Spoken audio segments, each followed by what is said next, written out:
Hello everyone, আসসালামু আলাইকুম। আজকে আমি আপনাদেরকে থানকুনি পাতা দিয়ে খুবই মজার একটা ভর্তা তৈরি করে দেখাবো। যারা জীবনে কখনো থানকুনি পাতা খায়নি তারাও এই ভর্তাটা পেলে এক প্লেট ভাত নিমিষেই খেয়ে নেবে। আর আমরা সবাই তো জানি থানকুনি পাতা আমাদের স্বাস্থ্যের জন্য কতটা উপকারী। থানকুনি পাতা বাসায় থাকলে আপনারা আজই এই অসাধারণ স্বাদের থানকুনি পাতার ভর্তাটা বানিয়ে নিন। আমি আশা করছি থানকুনি পাতা দিয়ে এই লোভনীয় স্বাদের ভর্তার রেসিপিটা আপনাদের সবার কাছে বেশ ভালো লাগবে। তবে চলুন এবার তাহলে আর দেরি না করে থানকুনি পাতা দিয়ে এই মজার ভর্তাটা বানানো শুরু করি। তো থানকুনি পাতার এই রেসিপিটা করার জন্য আমি এখানে নিয়ে নিচ্ছি 1 আটি পরিমাণ থানকুনি পাতা। এখানে আমি থানকুনি পাতাগুলোর থেকে শিকড়গুলোকে আলাদা করে নিয়েছি। এবারে আমি এই থানকুনি পাতাগুলোকে পানির সাহায্যে খুব ভালোভাবে ধুয়ে পরিষ্কার করে নিব। যেহেতু থানকুনি পাতার মধ্যে বালি থাকে তাই এই অবস্থায় এগুলোকে খুব ভালোভাবে পানির সাহায্যে ধুয়ে নিতে হবে। তো আমার এগুলো ধুয়ে পরিষ্কার করে নেওয়া হয়ে গিয়েছে। এবার আমি এই থানকুনি পাতাগুলোকে একটা কেচির সাহায্যে একেবারে কুচি কুচি করে কেটে নিচ্ছি।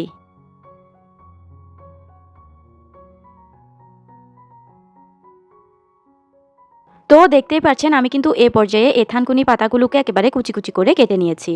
এখন চুলায় একটা প্যান বসিয়ে এই প্যানের মধ্যে দিয়ে দিলাম 3 টেবিল চামচ পরিমাণ সরিষার তেল।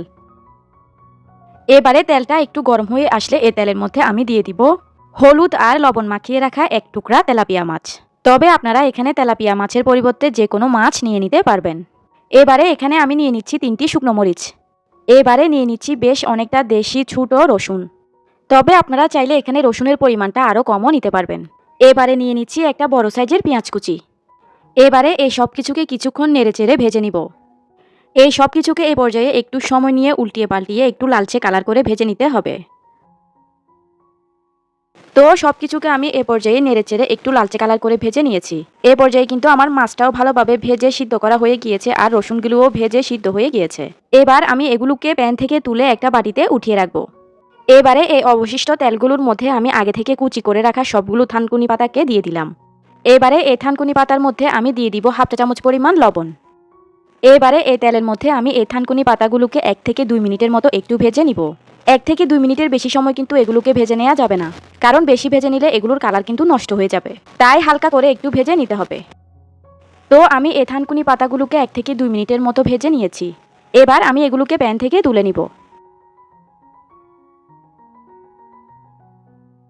এখন আমি আগে থেকে যে মাছটা ভেজে রেখেছিলাম সেই মাছটাকে প্লেটের মধ্যে নিয়ে নিলাম। এবারে মাছটা একটু হালকা ঠান্ডা হলে মাছের থেকে সবগুলো কাঁটাকে বেছে নিব। খেয়াল রাখতে হবে এই পর্যায়ে একটি কাঁটাও যেন মাছের মধ্যে অবশিষ্ট না থাকে। তো আমি মাছ থেকে সবগুলো কাঁটাকে ভালোভাবে বেছে নিয়েছি।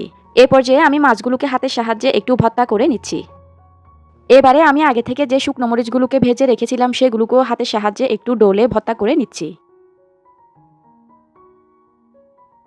তো শুকনো মরিচগুলোকে ডলে ভর্তা করা হয়ে গেলে এবারে আমি আগে থেকে যে পেঁয়াজ আর রসুনগুলোকে ভেজে রেখেছিলাম সেগুলোকেও নিয়ে নিলাম।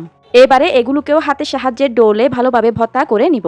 এগুলোকেও ভালোভাবে ডলে ভর্তা করা হয়ে গেলে এবারে এখানে আমি নিয়ে নিব আগে থেকে ভেজে রাখা সবগুলো থানকুনি পাতা। এখন নিয়ে নিচ্ছি পরিমাণ মতো ধনিয়া পাতা কুচি। এখন নিয়ে নিব সামান্য একটু সরিষার তেল।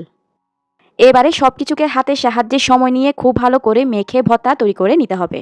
এ পর্যায়ে কিন্তু আপনারা অবশ্যই লবণটা টেস্ট করে নেবেন। আমি যেহেতু আগে লবণ দিয়েছিলাম তাই আমার এ পর্যায়ে আর লবণ দেওয়ার কোনোই দরকার নেই। তবে আপনাদের যদি লবণের প্রয়োজন হয় তাহলে কিন্তু এ পর্যায়ে লবণটা দিয়ে দিবেন। তো আমার কিন্তু সবকিছুকে ভালোভাবে মেখে ভর্তা তৈরি করা হয়ে গিয়েছে। এখন কিন্তু তৈরি হয়ে গিয়েছে থানকুনি পাতা দিয়ে অসম্ভব মজার একটা ভর্তা রেসিপি।